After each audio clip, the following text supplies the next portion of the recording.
Bendito o Deus Altíssimo, de Melquisedeque, abençoador de Abraão, pelo seu enviado Melquisedeque, Cristo Senhor.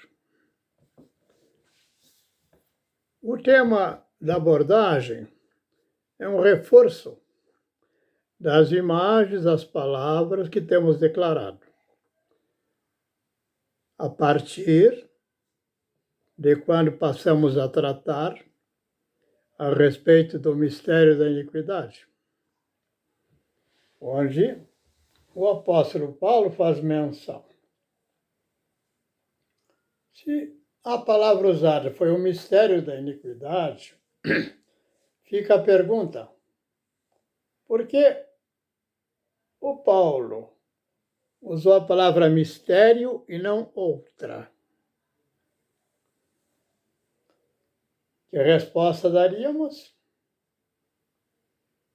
Não havia outra palavra ao seu alcance, ao uso comum, ao uso de entendimento, que pudesse expressar melhor de que a questão da vida do homem, ela está numa luta contínua, de que o próprio apóstolo fala da luta espiritual e da boa luta, de cujo combate nós participamos.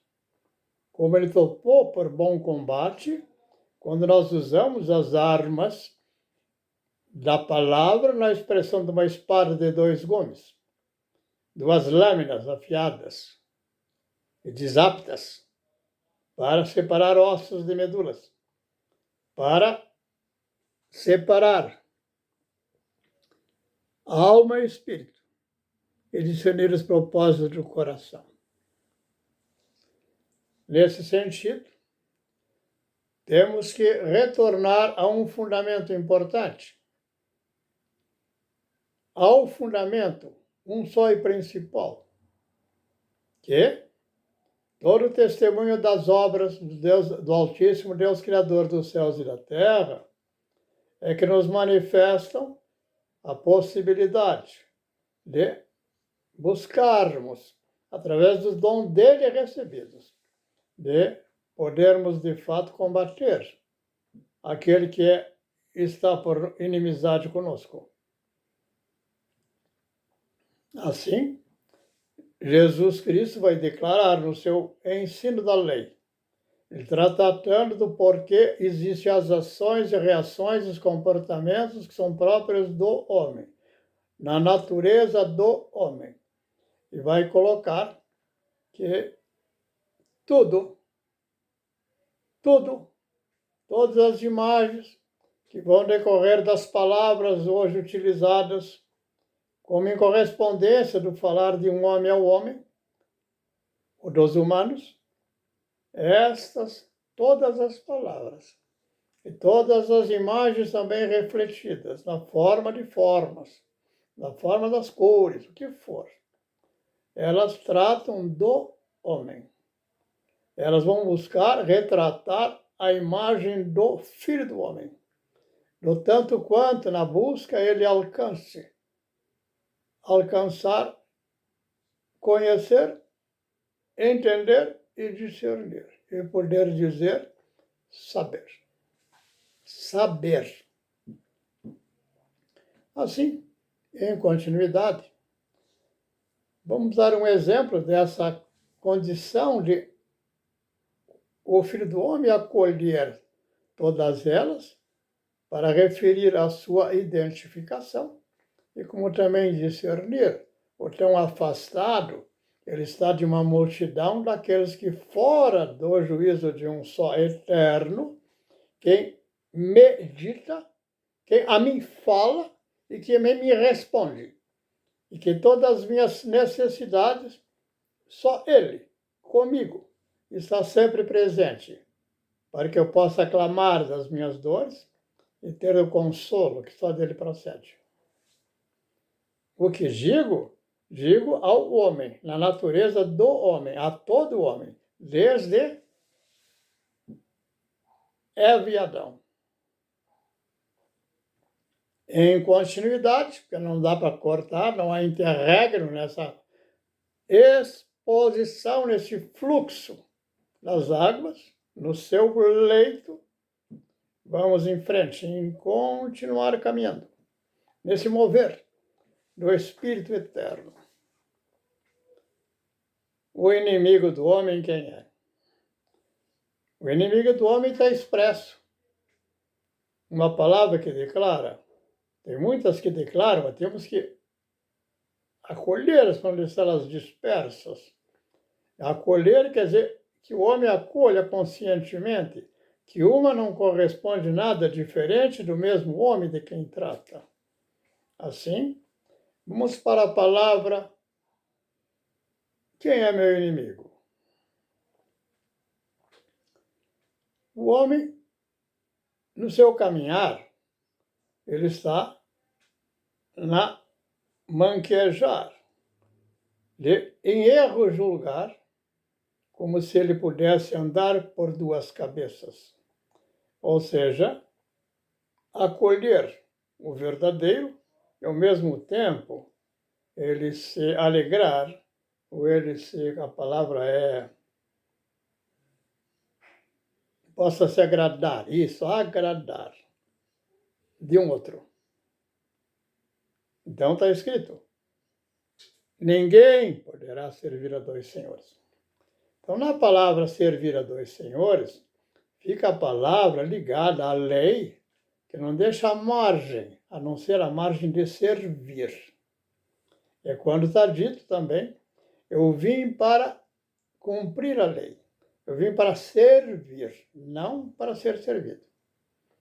Quando diz não para um ser servido, é não para ser servido. Quer dizer, o ser servido não necessita de nada. Olha, se o Espírito é pronto e toda a criação estabeleceu para me ofertar a vida, ele não necessita de nada. Mas ele é um só, Deus Altíssimo, Criador e único juiz, que a tudo estabelece. Ao homem, não. Então, o homem sentar-se numa cadeira, com as suas excelências de Brasília, achar que lá para ser servido, é uma loucura. Isso chama-se insanidade. E essa insanidade começa exatamente pela confusão dos espíritos. Retornamos. Então, quem é o inimigo? Na palavra de São Paulo, que diz: o espírito da iniquidade já opera, ele vai completar dizendo: quem que combate esse espírito? Quem tem poder de reter as ações desse espírito, o da iniquidade? Ele diz a um só. Ele usa a palavra do Espírito da Verdade. É Cristo, o Espírito da Verdade. Com o sopro da sua boca, ele lança fora o inimigo. Assim, também declara ali: um só Espírito da Verdade. Cristo, o Espírito da Verdade. O contraditório, ou o contrário, aquele que nega, esse que é um só, único legislador e um só juiz, de cujo pai, de um só pai, em que ele diz: eu vim para servir, para fazer a vontade do meu pai. Então, na contrapartida, ou seja, na inimizade, o inimigo que é aquele que se opõe, está a palavra o outro, o anticristo. Ou seja, aquele que se expressa, o espírito do dolo, da mentira. Então tem um poder, vamos chamar um poder sim, positivamente sim, e um poder que traz toda a dúvida e a confusão. É um não. Estaremos dizendo que aqui não há vida. O não é não vida. O sim é sim, um só vivo. É espírito quem vivifica. Se até aqui ficou compreendido, todo que é contra o Espírito de Cristo, ou seja, a verdade, ele está pelo espírito do anticristo, o espírito da iniquidade. Se ficou bem fixado e firmado, Brasília, e todo aquele congresso lá na base do suborno, eles agem, operam segundo o espírito da verdade ou por partidos do espírito da iniquidade, do iníquo, o anticristo. Em frente, em outro lugar, Jesus, quando trata com os fariseus, que interpretam que Jesus dizia ou dissera que eles não tinham um pai, e de fato não tinham. Vou dizer, nós não somos bastardos, nós temos pai, nosso pai é Abraão. E Jesus vem e completa dizendo, não, se fosseis vosso corporativo, filhos de Abraão, usariam do testemunho fiel do justo juízo de Abraão. Vós sois filhos do diabo. Vosso pai sempre tentou se firmar na mentira, ou seja, do espírito da iniquidade. Em outro lugar, vai ser dito, outra palavra diremos, vamos dar um testemunho de um dos profetas. Ele dá o testemunho, não é teórico. É como o velho que tu está falando.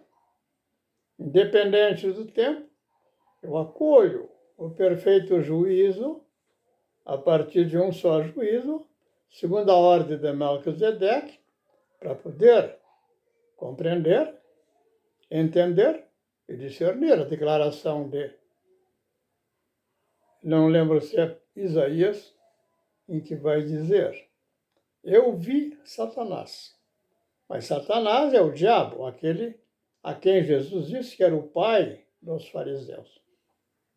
E é o mesmo espírito da iniquidade, como declara o Paulo de outra maneira. Como está Cristo declarando a visão dos filhos do diabo nos fariseus, está o Paulo declarando do Cristo a verdade e do anticristo o dolo da mentira. Lá, o profeta que passou pelas experiências e sabe de onde foi retirado, ele tem consciência agora que ele é um ressurreto. O espírito dele é um espírito eterno. Mas aonde ele estava, estava na morte. E o espírito da iniquidade o conduzia para a morte. Em que lá em João vai chamar a segunda morte. O que é a segunda morte? Não tem mais espaço para a alma do homem, segundo Deus estabeleceu todo o universo, por razão e por propósito da existência do universo, para que o homem seja testemunho e participante da sua glória. Assim, que viu o profeta? É como viu um estado anterior em que ele esteve, de um espírito que o conduzia para... Ele está sendo conduzido, e agora ele mostra, porque ele agora vê, discerne, olhando toda aquela corte de Brasília, a parafernália do mensalão, que estabeleceu como forma de legalizar o crime.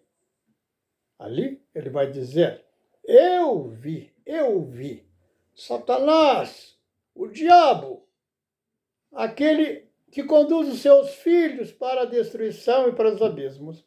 Eu vi ele cair como um raio, como se tivesse luz, mas a luz era um raio de queda para o profundo dos abismos. É outra declaração a respeito do tal inimigo, ou do espírito da iniquidade. É o mesmo espírito. É o mesmo diabo. Não importa o nome que se lhe dê.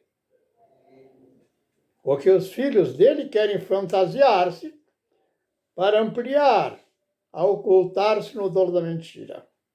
Quanto mais vezes o fizerem, farão por cultuar a morte, por cultuar o dolo da mentira, por cultuar time is money, apressar-se em mais interpretar-se de si, de acrescentar propriedades ou status, isso ou aquilo, independente, mas certamente lá estarão, porque o ladrão, solto por eles mesmos, a libertinagem deles, acolhem o espírito da hipocrisia. É o mesmo espírito.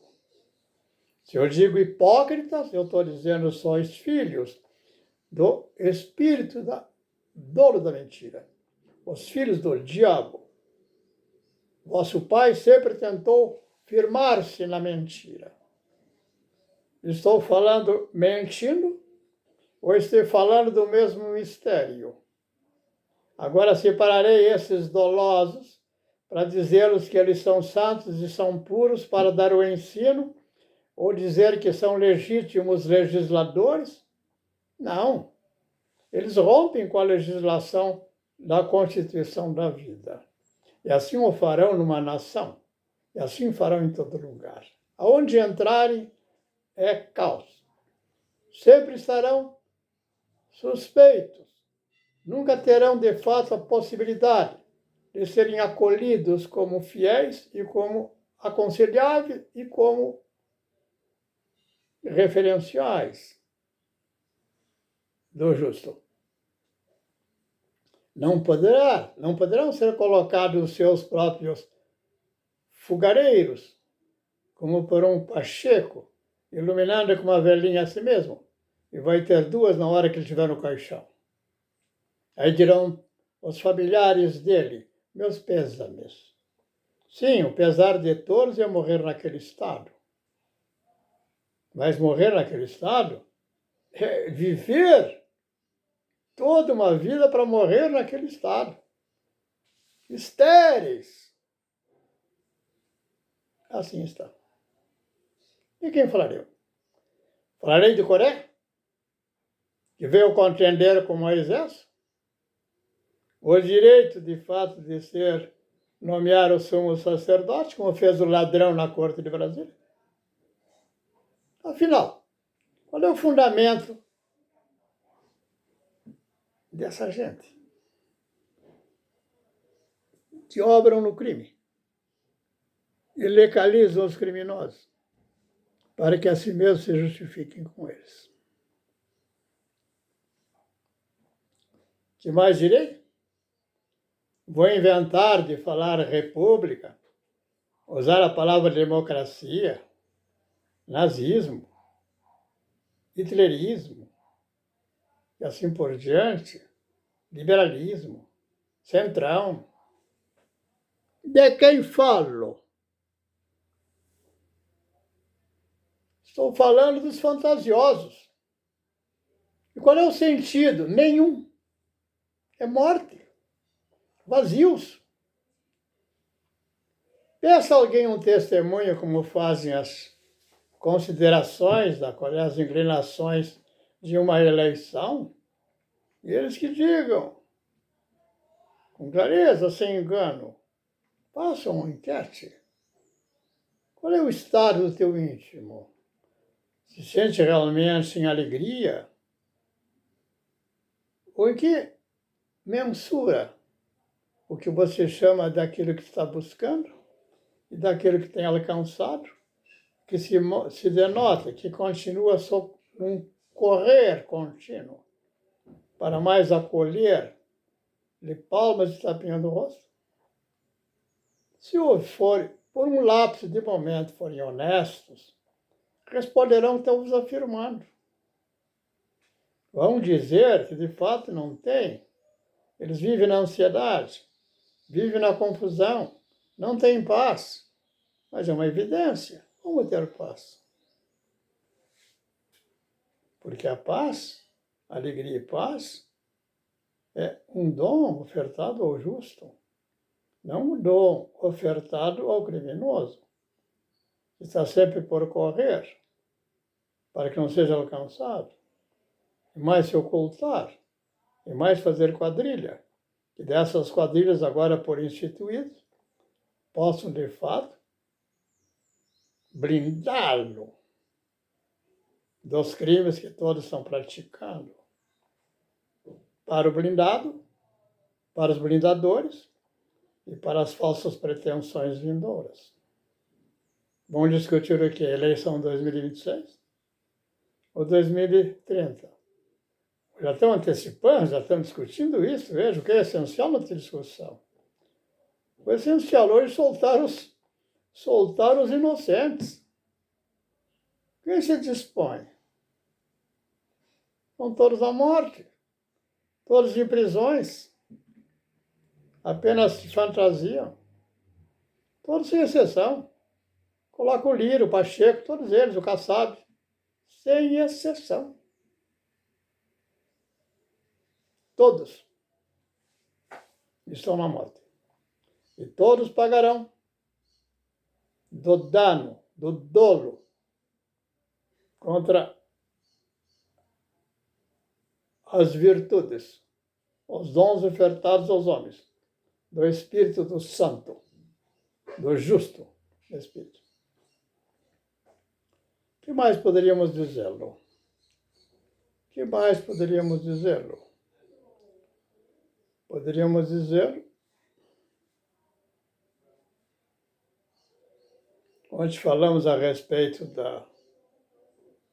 de 3 exemplos, não, depois acrescentei um quarto, é o exemplo daquela mulher que está no meio da multidão. No meio da multidão, ela pensa, se eu tocar nas suas vestes, serei curada. Veja, a palavra ela é incrível. Ela exige que eu tenha que responder. Não adianta responder só de uma maneira ou forma. Eu poderia responder assim. Ela está por dizer, se ela tocar naquele que é puro, ela alcança a purificação. Agora, qual é a dificuldade desse relato? Em que está lá para que você busque a consciência de um só Espírito que te conduz à verdade. É uma só, é a verdade, o justo. Eu posso tratar, certamente, fora da multidão do erro, ou fora dos seus corporativos, que não há como na multidão achar um só.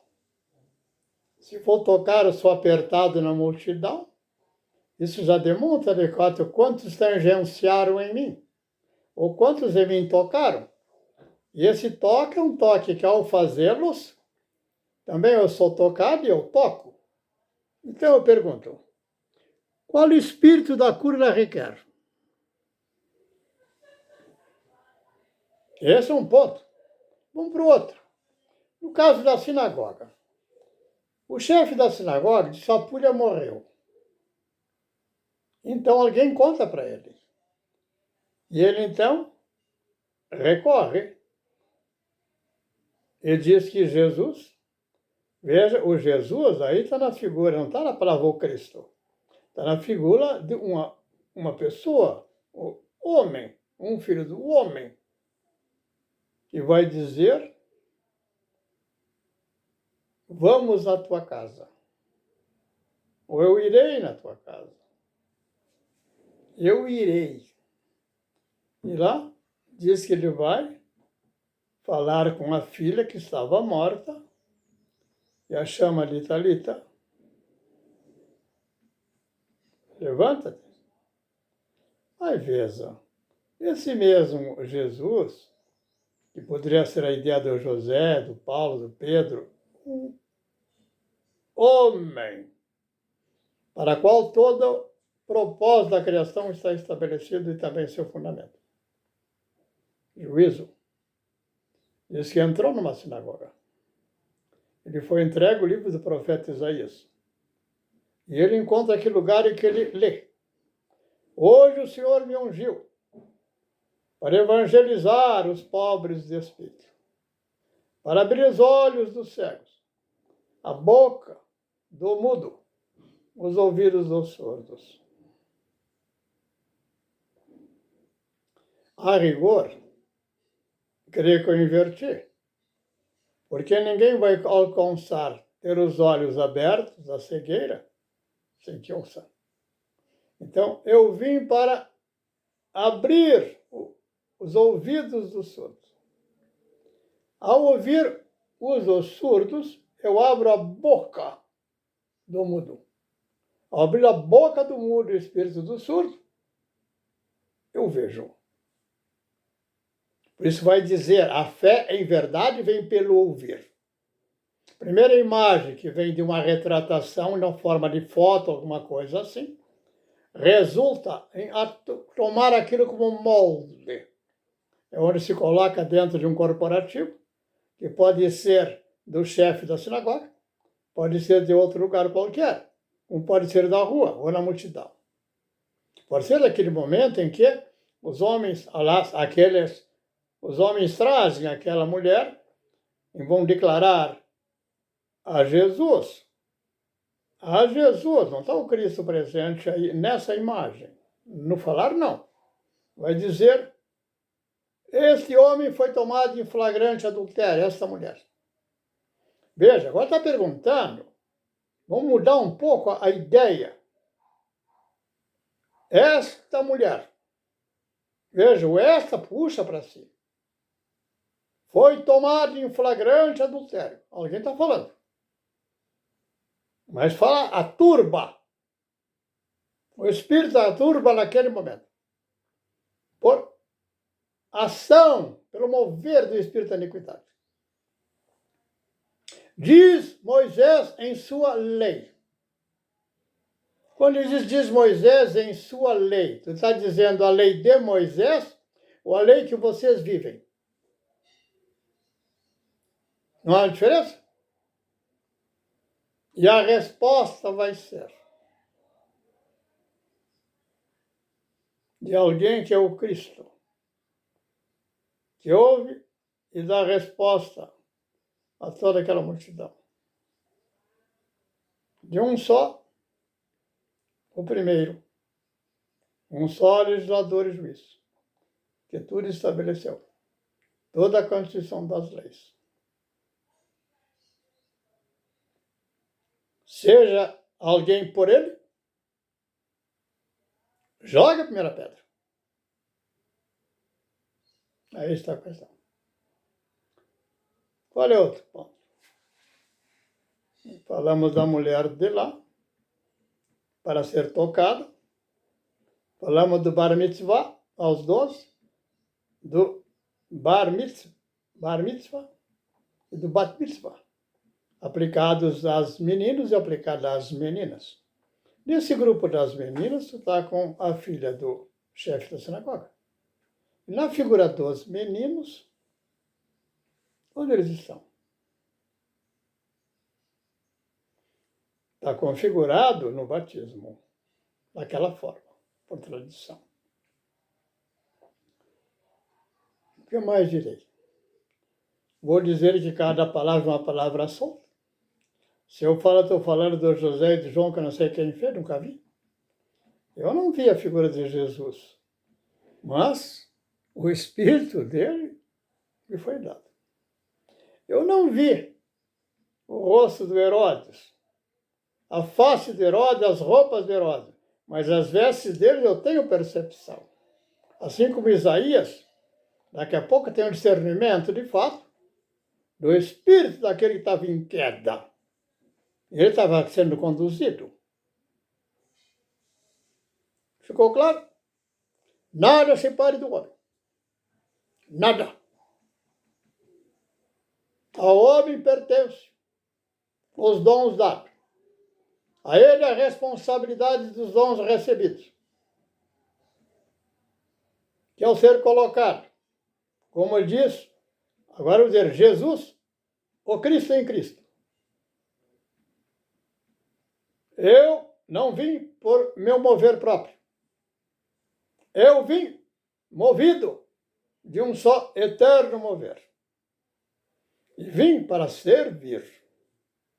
Meu pai, ele trabalha todo dia. E também ao sábado.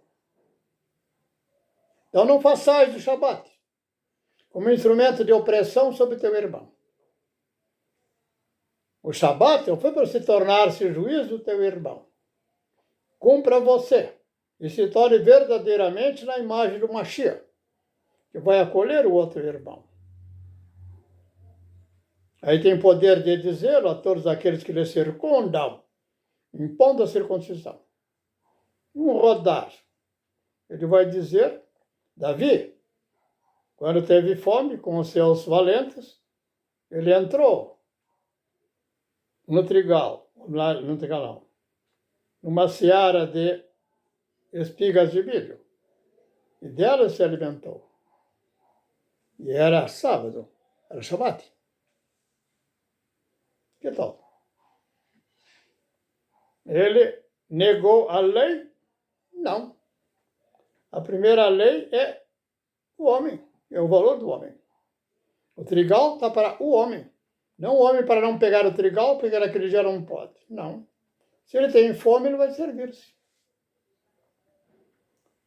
O homem não pode. De um só livre, sobre a cabeça do homem livre, este é livre. Fico por aqui. Tantas coisas poderíamos dizer, e vamos cair sempre no mesmo ponto. Falas de ti ou falas de um só? Tu vai dizer de um só eu falo, e por ele eu realizo a sua obra. Mas não direi, eu falo de um corporativo, isso não. Não mais. Já falei, lá atrás. Aí está a figura da filha da sinagoga e dos outros tantos, como também os filhos da multidão, prontos a lançar pedra. Aqui eles vão tratar da adúltera. Quando eles são os adúlteros, é tudo adultério. O adultério é da lei, é do poder de bem julgar, é o poder de juízo, do alto juízo. Nesse adultério, nessa adulteração, aí está o fruto da corrupção de Brasília e todo o Congresso hoje no Brasil, com raras exceções de homens ali dentro. Mesmo aqueles que buscam lutar contra esse espírito maligno, ainda não saíram de fato em grau de serem livres para ter o saber. E não estão por jornalistas para dizer de quem sabe. Se eu sei de quem eu sei, ou seja, do espírito de quem eu sei, eu me identifico de um só poder dado ao homem. E nesse poder, eu sei. Aí eu julgo a partir de quem em mim habita. Que o Senhor tenha misericórdia.